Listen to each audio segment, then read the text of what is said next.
कुणाला जाणार आहे म्हणून त्यांचा ऊन जास्त वाढलं की लोक आंबट जास्त खातात, त्याच्यामुळे द्राक्षाला देखील भाव राहणार आहे म्हणून हे अंदाज लक्षात यायचा।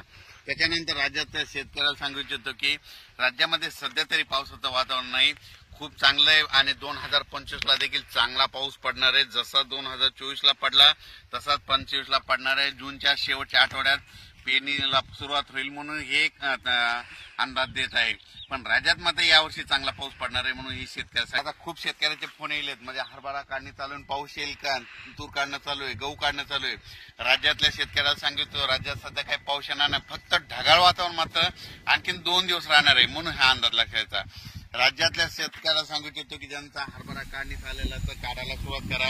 हे देखील बघा, मी माझं हरभरा काढायलो आणि तुम्ही देखील काढायला काही हरकत नाही म्हणून काही चिंता करायची गरज नाही, पाऊस काही येणार नाही म्हणून चिंता करायची गरज नाही।